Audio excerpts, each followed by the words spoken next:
Hi, everybody. I'm Miss Alice, the Tea Party Lady. Come on in and have a seat. I was just getting ready to have a cup of tea, and I hope you'll join me. I'd like to share some stories with you while we're together. Everybody's got a story. You do, I do. It doesn't have to be something that's exotic, just about our lives. And so I'm going to be telling you a little bit about my growing up in the 1950s.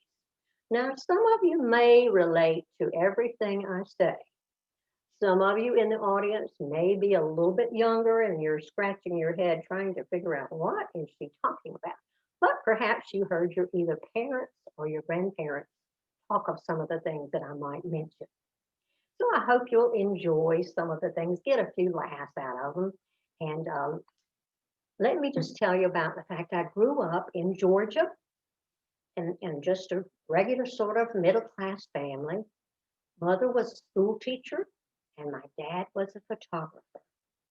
Now, he was a photographer back in the days when they had big, heavy cameras and big blue flash bulbs. And you younger ones out there will be saying, I don't know what you're talking about because all you do is take pictures with a smartphone. But anyway, it's kind of fun to reminisce about how things were ages ago. My first story I'd like to tell you about is I grew up in small town, Cedartown, Georgia, and we lived in my grandmother's house.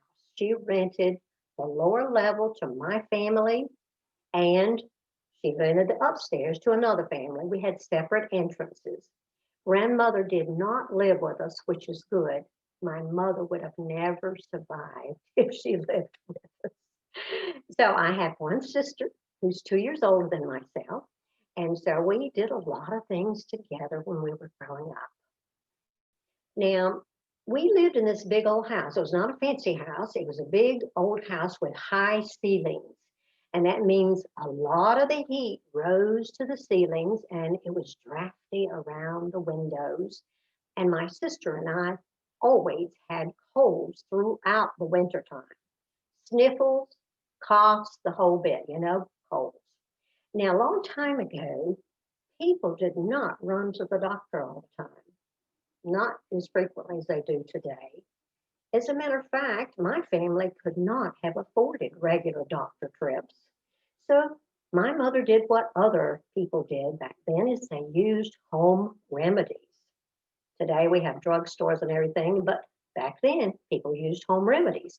So mother might ask the lady next door while she's out hanging clothes on the line and say, Miss York, what did you use for Mickey's cold last fall?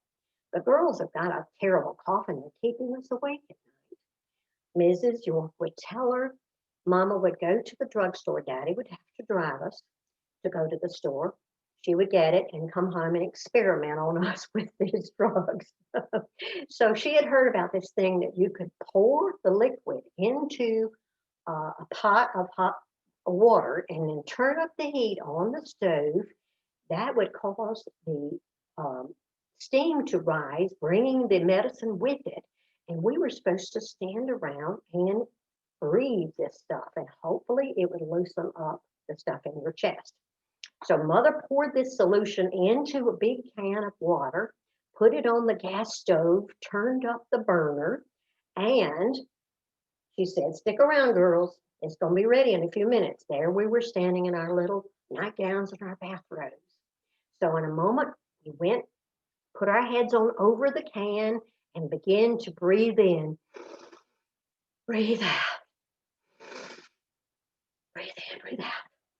So we did that for 20 minutes or so. And then Mama had another remedy. She used a piece of old blanket that she had cut out in a square. She'd put a big blob of Vicks Vapor Rub. Do you know what that is? Vicks Vapor Rub. Stinky Vicks Vapor Rub on the cloth, heated up over the stove, and then she would use a giant safety pin and pin it to our nightgowns right above our chests. So she put us to bed that night and said, night night, sleep tight, don't let the bed bugs bite. That was an old expression. But She also said a prayer then, and she said, "Oh, Lord, please let the girls sleep tonight so Daddy and I can get some rest too." And we did. Now let's fast forward and go to today's time. We have got drugstores on every corner of a developed neighborhood. There's CVS, there's Walgreens, there's a pharmacy in every grocery store you go in. Anyway, lots of drug availability. Well, I had a cold and a cough, and a friend said to me, "Miss Alice, what you need is not something from the drugstore," because I was trying to make up my mind what to buy. She said, "What you need is not from the drugstore. It's at the ABC store, and it is called Rock and Rye." Well, I have to tell you, I grew up with a teetotaling Southern Baptist family, and there was never any alcohol that I know about in my house. And the thought that someone's asking me that I should, or telling me I should go to the ABC store was going to take me a little time to think that one through. But you know what finally helped me make my decision? I read on the label of the NyQuil that it had the same exact amount of alcohol as Rock and Rye. And I said, you know what? I'll do it. Why not? What's the chance here? I mean, I might as well. So I waited until nighttime though. Now I didn't want anyone to see Miss Alice going into the alcohol store, the ABC store. So I waited till it was nighttime. I put on my long raincoat, buttoned it up, and then I pulled on my hat and I put on my sunglasses. Now I drove to the store, parked about a half a block away from the ABC store, and you're wondering, what is this woman talking about? Why would she park a half a block away? Well, you see, I have my name on three sides of my vehicle because of my business. This is Alice's Place. And I just prefer not having someone announce in the Baptist church the next day that they saw Miss Alice's car in front of the ABC store. So I looked around, got out of the car, and ran to the ABC store. Opened the door, and lo and behold, there were thousands of bottles all over the shelves. And I know I looked like a deer in the headlights, that kind of thing, with the headlights shining on his face. The lady clerk said to me, "Ma'am, is there something I can help you with?" And I said, "Oh, yes, I need something that's called Rock and Rye, and it's for medicinal purposes only." Well, she rolled her eyes because I suspect she had heard that line before. She said, "Ma'am, do you want the big bottle or the little bottle?" I said, "Oh, I'll take the big bottle. As long as I'm here, just give me the big bottle." I handed her the money, and then she very nicely wrapped it in a plain brown paper bag for me. I put it underneath my raincoat, went to the door, looked this way, looked that way to make sure there was nobody watching, and ran for my car. Then I drove all the way to the house, came in, put my coat away, put on my nightgown, and took the Rock and Rye to bed with me. I took the top off.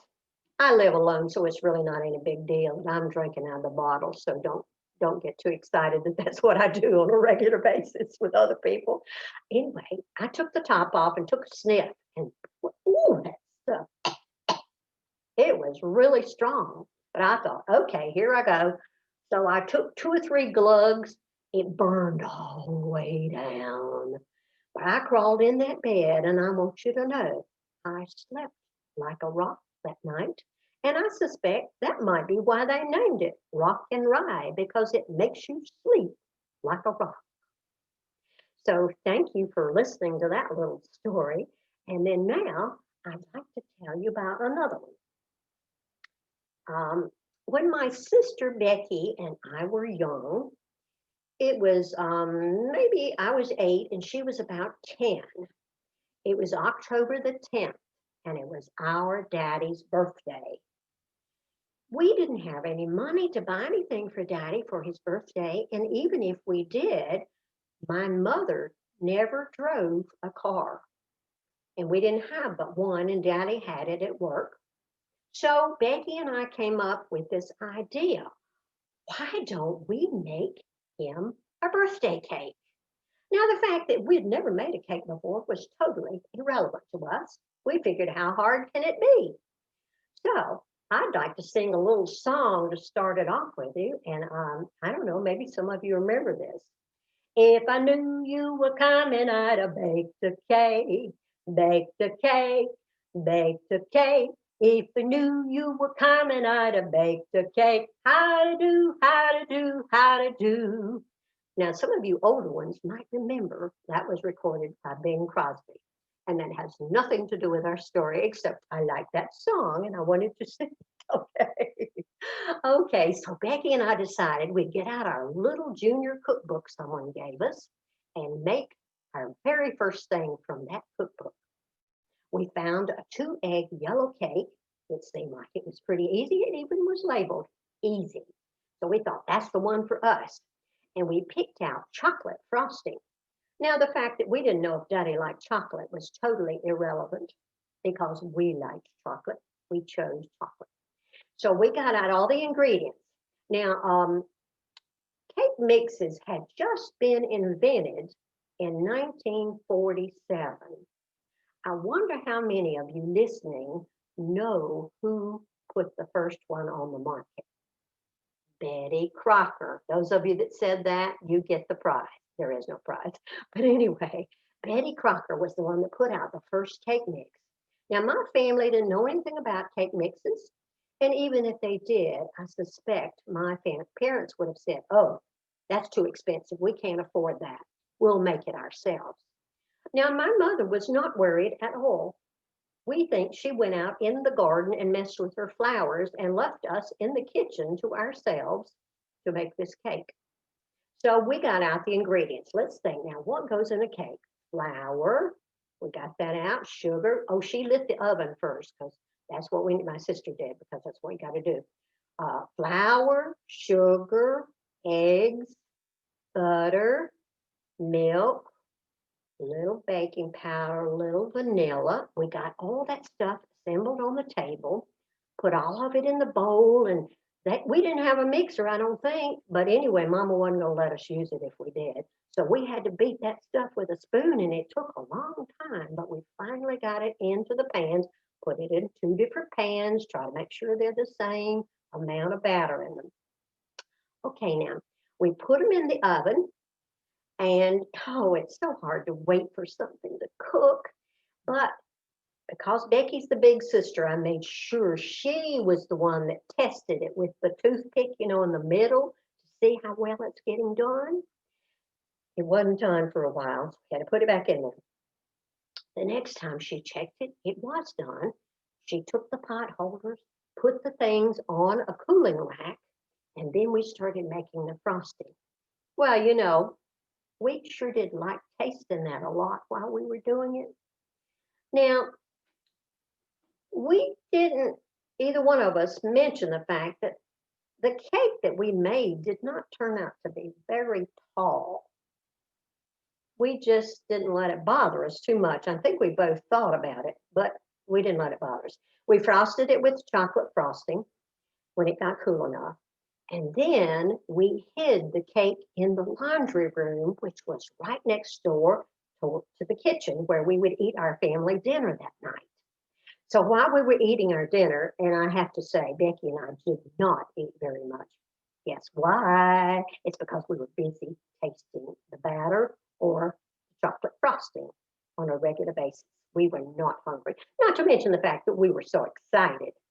We left as soon as the meal got finished. Becky and I went in there, got it off of the washing machine, came out, we lit the candles and came out. You sing with me now. Happy birthday to you. Happy birthday to you. Happy birthday, dear Daddy. Happy birthday to you. Now, he was grinning like you wouldn't believe. He was so surprised. He blew the candles out, set the cake down in front of him, and then he proceeds to get his table knife right beside his plate. Mama, get me some little plates for us to serve this on, okay? And she got him some. He got his table knife out and he went, uh, he was having some trouble. He couldn't seem to cut the cake with that table knife. He said, Evelyn, give me the butcher knife, please, okay? So she gets the butcher knife out, and then he goes, oh dear. And he's struggling. He still can't cut it with the butcher knife. Mama says, well, Bill, we've only got one more choice. It's the bread knife. You know, that's the one with the little serrated edges on it. He said, okay, hand it to me. He gets started. And guess what? He can't cut it with the bread knife either. Becky and I almost started crying. We couldn't figure out what in the world had happened to our cake, why it turned out to be so hard. Now, Mama wasn't a real baker very much herself, but you know what it is we left out? It was the baking powder. It was such a tiny can, and it sort of hid behind the milk carton, and we missed it. But you know what? Mama threw the cake out for the birds that night before we went to bed. And when we got up in the morning, we looked out the window. It was not gone. The birds would not even eat our cake, and they'll eat worms. What does that tell you about our cake? We eventually had to put it in the trash can.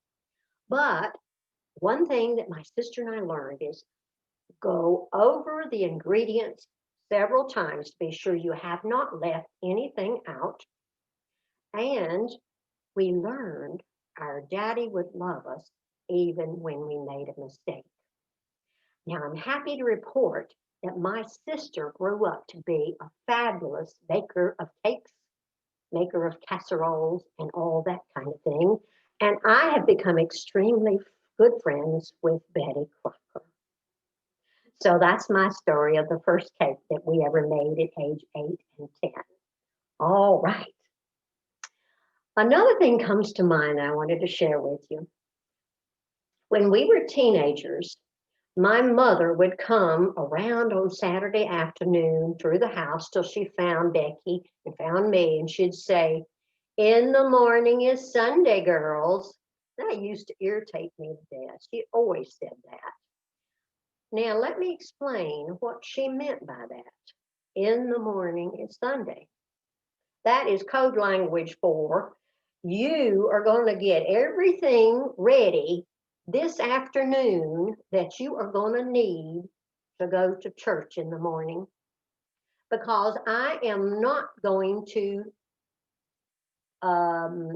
commit murder or do anything really bad on the way to First Baptist Church in the morning because you all didn't get ready. So let's talk about what we would have to do. Getting ready for Sunday means we got to pick out what we're going to wear, skirt and blouse or dress. Now, a long time ago, there was no such thing as wearing what you all call pants to church. There were no jeans, no t-shirts. You wore a skirt and blouse or you wore a dress. You wore high heels if you were a certain age. You wore stockings. Now, many of you out there are going to say, stockings? What are you talking about, Miss Alice? Well, let me explain it, as they say. Pantyhose were not invented back then. You had stockings that were just came up the top of your leg, and then you had to have something to hold them up. There were no pantyhose. Did you know pantyhose were invented by a man from North Carolina? And the reason he invented them is his wife was very pregnant and very tired of trying to make her stockings stay up while she was 9 months pregnant. So the two of them put their heads together and they came up with pantyhose. Aren't we glad we live in a state where you can claim the guy invented pantyhose came from our state? Anyway, so we didn't have pantyhose. You had to have a garter belt to hold them up. And usually when I would try to walk, wearing the garter belt and the stockings, keep that in mind. The garter belt would go to the right, and I would be going to the left. and that was not a comfortable situation. So my sister and I eventually decided on the other thing to hold them up, which was called a girdle. And none of you too much out there know about girdles unless you're near my age. But that is what we had. They had these little button things that you had to snap the stockings to the top of it. And it was not a fun thing, but you had on a lot of trappings when you were my age growing up. We also had on a slip. Do you know girls that come to my tea party sometimes do not even know what a slip is? And they certainly do not know one that's a full slip that comes all the way up here and has the straps on the top. But that is part of what we wore. Now, Saturday night, we had to wash our hair, put it on curlers. It had those horrible brush things that stuck, And then we had to read our Sunday school material, get our offering envelope ready, and be ready for in the morning. Now, I'm happy to report that I lived my entire youth without ever having Mama do anything too drastic to me because of not being ready for Sunday. She really trained me well. So nowadays, when it's maybe about 4 o'clock Saturday afternoons, I get this little thing, this little voice speaking to me saying, "In the morning is Sunday, girls." And then I know I better go wash my hair and get my outfit picked out for church. And that's how our Sundays went. Daddy drove us to church and we acted like everything was smooth, but that doesn't happen in every family, I'll tell you. On the way to church sometimes can be quite an interesting thing to be a fly on the wall. Okay, I hope you enjoyed that little story, and I hope you enjoy the fact that you can wear slacks to church nowadays, especially on these cold wintry mornings that we have. Now, let me ask you, which of you remembers going to your very first prom in high school? Do you remember that? I remember mine.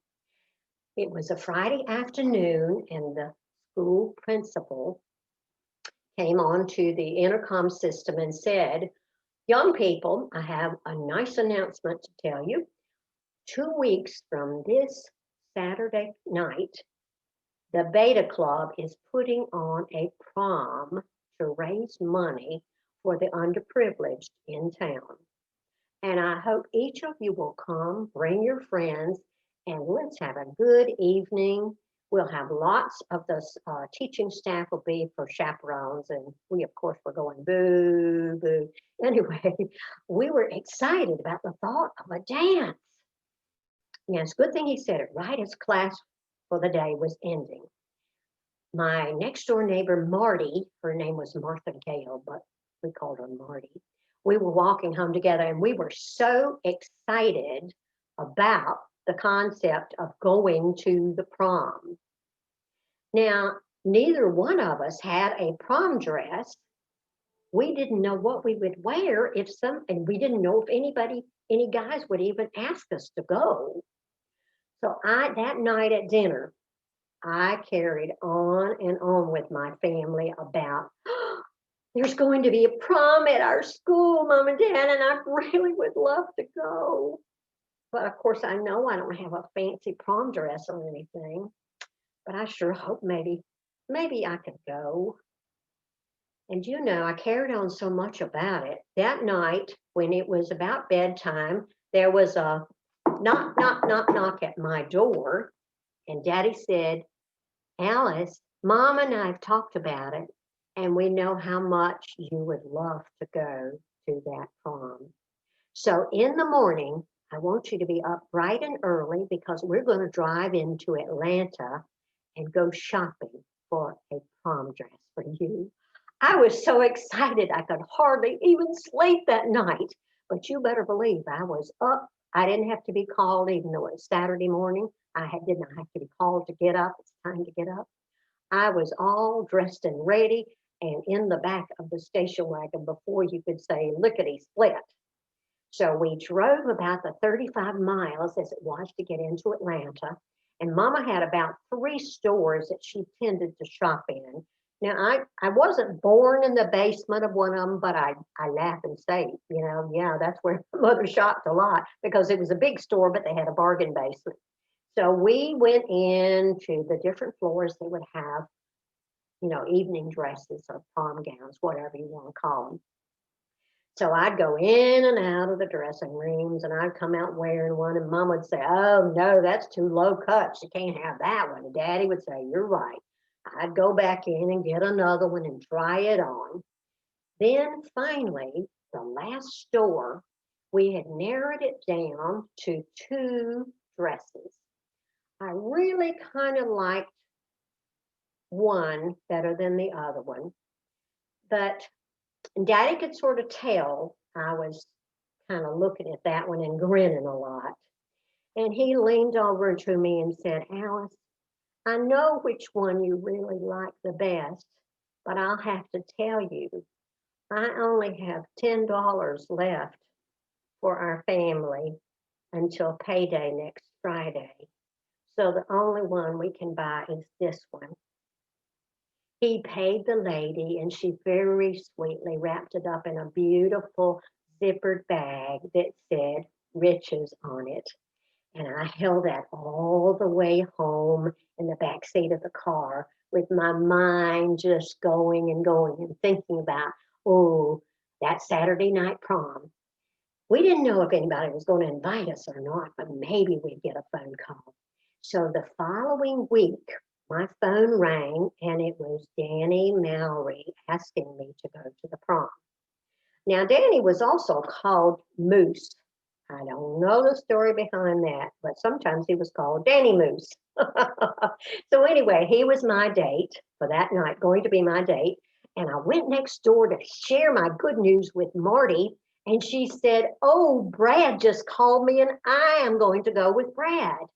And it turns out we were able to double date because Brad had a car and could drive. Danny did not have a car. And besides, my parents would not let us go just with a date. It had to be double date. Safety in numbers. So the night of the dance, I get myself all gussied up in that beautiful gown, and then I twirl around in front of the big mirror in my mama's bedroom. I feel pretty, oh so pretty. I feel pretty. Anyway, I just felt so beautiful in that dress. Ding dong. Oh, there's Danny at the door. So I go down there and he has got me a beautiful corsage, and it was the kind you wear on your wrist. So it was pink, just like my dress. And I was pretty excited about that. Now we go out to the car, and Brad and Marty are already in the front seat of Brad's car.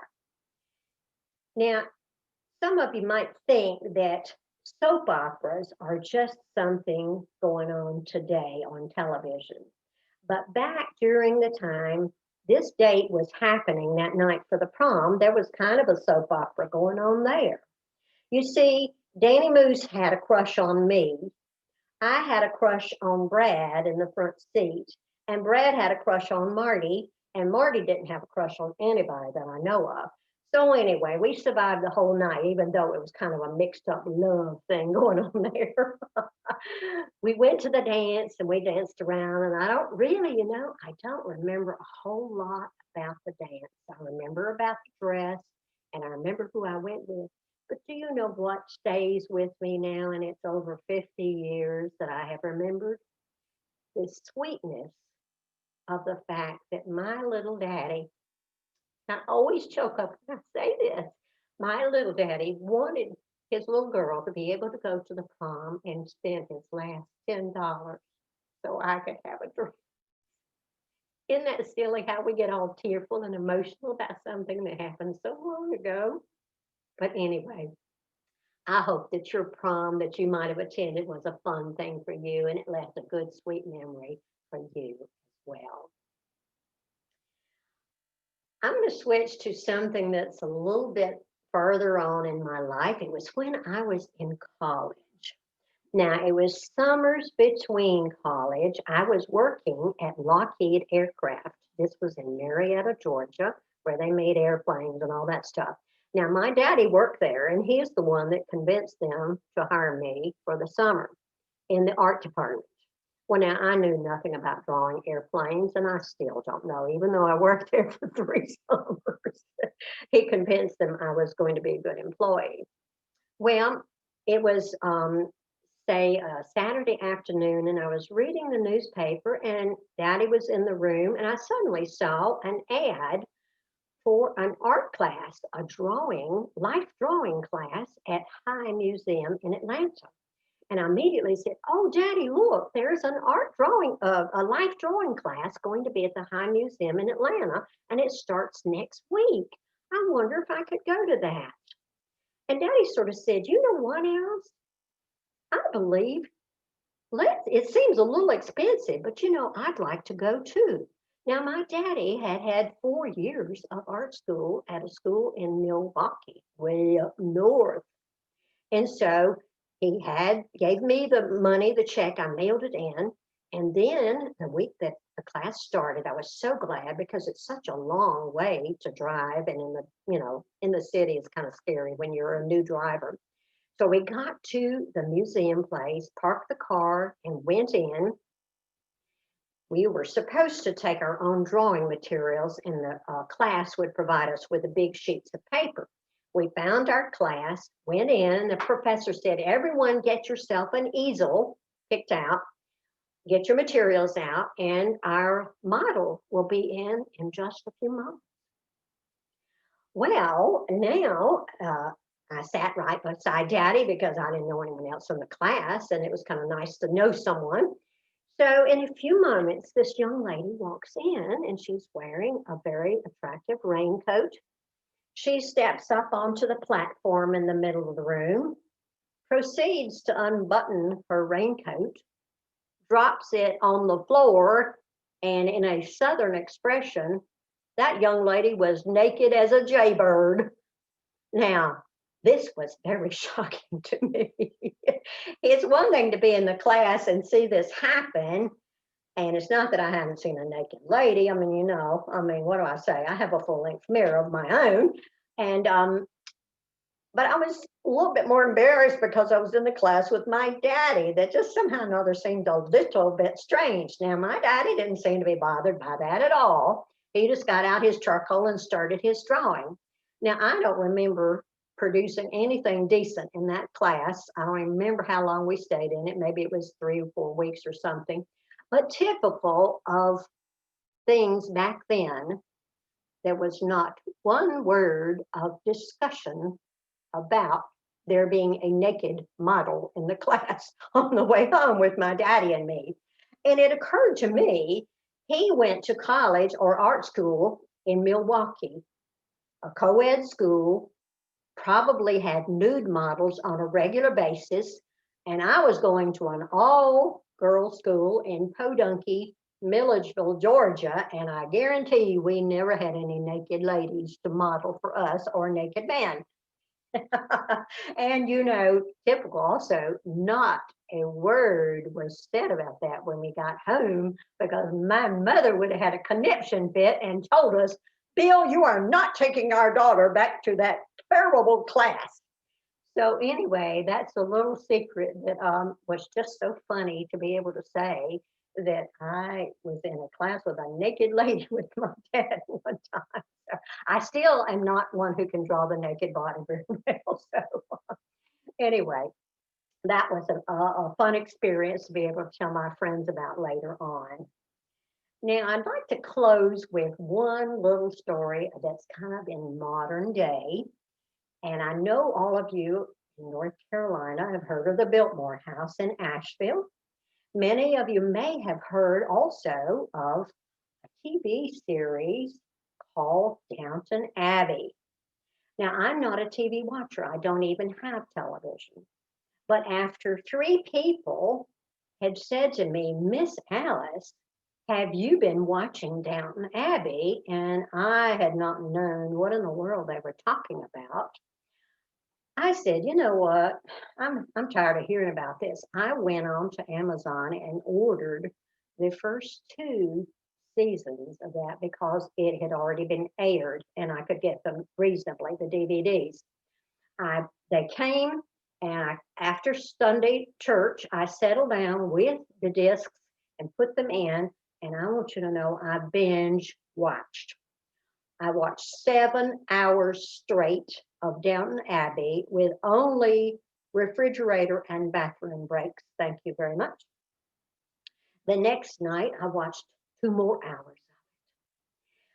Then I heard a friend told me that they were going to have a display of the costumes, those beautiful garments that the characters in the Downton Abbey wore. Those were going to be on display at the Biltmore House. My friend said, Alice, Miss Alice, you want to go? And I said, yes. We looked up and found out our tickets, even for senior citizens, were going to cost $65. So we each bought our own ticket, but agreed we would not have enough money to splurge on a fancy lunch while we were in Asheville. So we agreed to pool our resources. She bought a few things, I bought a few things, and we had ourselves a little picnic going there. That was the plan. Now, you may have already gathered that I am a dress-up person. That's what we do at my tea parties is play dress up. I love dressing up.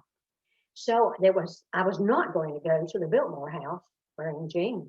You probably already figured that out, didn't you? Okay, I had on a long vintage dress with cream colored crochet all over it.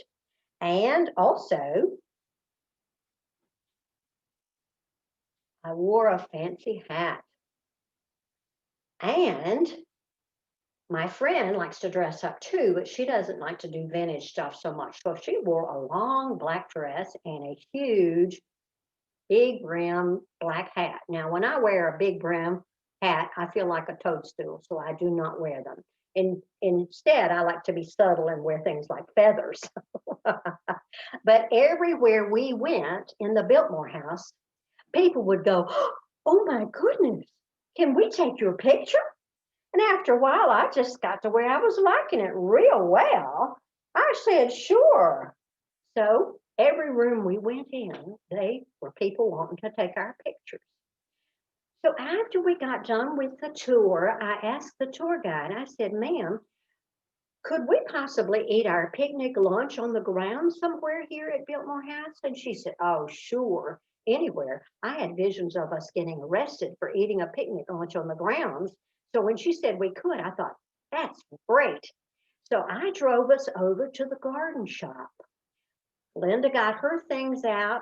I got my things out, but she didn't know I had a little fold up ice cream table that was about 30 inches round and 2 gold chairs and long tablecloth, the teapot, the teacups. She got out her food, I got out mine, and we set up right next to the garden shop. We had just begun our lunch when a car drove up. They rolled the window down and said, oh, you all look so beautiful. Can we take your picture? And we said, well, sure, why not? So they took our picture. While we tried to eat our lunch, we had over 25 people want to stop and take our pictures. Some people thought we were hired by the Biltmore House to be there. One little girl was wearing a cute little pink tutu kind of dress, and she started staring at us and got so excited. And I said, honey, would you like to come over and sit in this chair at my table and have Mama take your picture at my tea party? She came over and Mama took her picture and she just went away grinning like a Cheshire cat. So you know what? We enjoyed looking at the Biltmore House. Linda and I loved seeing the pretty garments that the Downton Abbey people had worn. But we had more fun in the fact that we didn't have the money to go to a fancy restaurant. We made our own fancy and brought it with us. And that left a memorable spot with me for years to come. So thank you very much. I hope these stories will bring up things in your mind that you've done over the years, and you'll share them with your family, maybe even write them down. Who knows? But stories are kind of what makes the world go around, just sharing what's happened to us. So I hope you have a really good year and thank you for taking time to listen to my story tonight. Thank you.